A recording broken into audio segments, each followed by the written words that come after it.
ఆంధ్రప్రదేశ్ డిఎస్సీలో జరిగిన అక్రమాలపై విచారణ జరపాలంటూ రాష్ట్ర వ్యాప్తంగా కదం తొక్కాయి వైఎస్ఆర్సీపీ శ్రేణులు. వైఎస్ఆర్సీపీ యూత్ వింగ్ ఆధ్వర్యంలో అన్ని జిల్లా కలెక్టరేట్ల వద్ద నిరసన కార్యక్రమాలు హోరెత్తాయి.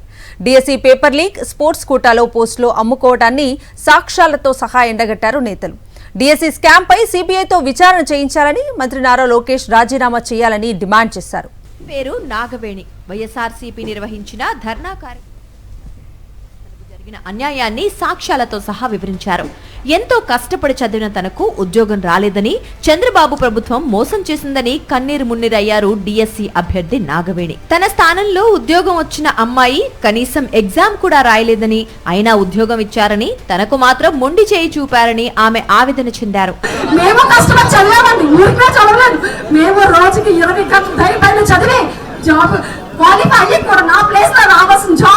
ఒక అమ్మాయికి ఇచ్చారండి. అమ్మాయి స్పోర్ట్స్ అమ్మాయి, ఎగ్జామ్ రాయలేదండి. ఇది న్యాయమా? ఒక్కసారి చంద్రబాబు నాయుడు ఆలోచించండి. జగన్ గారు ప్లీజ్ నా పక్షానికి ఇప్పుడు వచ్చినందుకు చాలా థ్యాంక్ యూ సో మచ్ అండి. ప్లీజ్ నాకు ఈ సభాముఖంగా నాకు మీరు న్యాయం చేస్తారని కోరుతూ సెలవు తీసుకున్నాను. ఒక్కసారి సిబిఐ ఎంక్వైరీ వెయ్యండి, నిజాలు నిక్కు తేల్చమని కోరుతున్నాను. అన్ని రంగాల్లో వైఫల్యం చెందినట్టే డిఎస్సీ నిర్వహణలో కూడా అత్యంత ఘోరంగా చంద్రబాబు ప్రభుత్వం ఫెయిల్ అయిందనే విమర్శలు, ఆరోపణలు వెల్లువెత్తుతున్నాయి. తమకు జరిగిన అన్యాయాన్ని తలచుకుని రాష్ట్ర వ్యాప్తంగా అభ్యర్థులు తీవ్రంగా ఆవేదన చెందుతున్నారు. ఈ నేపథ్యంలో వారికి అండగా నిలిచింది వైఎస్ఆర్సీపీ. డిఎస్సీలో పాల్గొన్న ఎవరు మాట్లాడరే అని అంటున్నారు. మాట్లాడి ఊరుకుంటారు బాబు మీరు? మేము మొన్న అంబేద్కర్ స్టాచ్యూ దగ్గర మెమోరాండం ఇచ్చినందుకే కంప్లైంట్ ఇచ్చారు, కేసు పెట్టమని నా మీద. మా మీదే కేసులు పెట్టడానికి ప్రయత్నం చేస్తే పాపం దగా పడినటువంటి డిఎస్సీ వాళ్ళు ఎవరన్నా మాట్లాడితే వాళ్ళ మీద దాడులు కూడా చేస్తారు కదా. అందుకని వాళ్ళు మాట్లాడలేకపోతున్నారు. వారందరి తరపున మాట్లాడటానికి జగన్మోహన్ రెడ్డి గారు, వైఎస్ఆర్ కాంగ్రెస్ పార్టీ ఉంది. అందువల్లనే మేము ఉద్యమం చేస్తున్నాం. ఈ ఉద్యమాలకి సమాధానం చెప్పలేనటువంటి పిరికితనంతో ఈ ప్రభుత్వం వ్యవహరించడం చాలా దారుణమైన విషయం.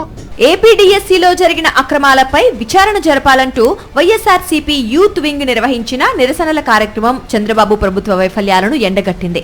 రాష్ట్ర వ్యాప్తంగా అన్ని జిల్లా కలెక్టరేట్ల వద్ద నిరసన కార్యక్రమాలు హోరెత్తాయి. మెగా డిఎస్సీ పేరు మీద జరిగిన మెగా కుంభకోణం వ్యవహారంపై సీబీఐతో విచారణ జరిపించాలని మంత్రి నారా లోకేష్ రాజీనామా చేయాలని వైఎస్ఆర్సీపీ నేతలు డిమాండ్ చేశారు. డిఎస్సీ నోటిఫికేషన్ పేరిట ఆవేళ వైఎస్ఆర్ కాంగ్రెస్ పార్టీ అధికారంలో ఉన్నటువంటి సమయంలోనే జగన్మోహన్ రెడ్డి గారు నోటిఫికేషన్ ఇస్తే దాన్ని రద్దు చేసి ఓ పెద్ద పబ్లిసిటీ స్టంట్ కింద వాడుకున్నటువంటి చంద్రబాబు నాయుడు గారు మొట్టమొదటి సంతకం డిఎస్సీ నోటిఫికేషన్కి ఇస్తాను, మెగా నోటిఫికేషన్ వేస్తానని చెప్పి ఈవేళ మెగా దగాకి దారి తీశారు. స్కామ్ల డిఎస్సీకి ఈవేళ తెరలేపేరి ప్రభుత్వం అనేటువంటి స్పష్టంగా కనిపిస్తా ఉంది.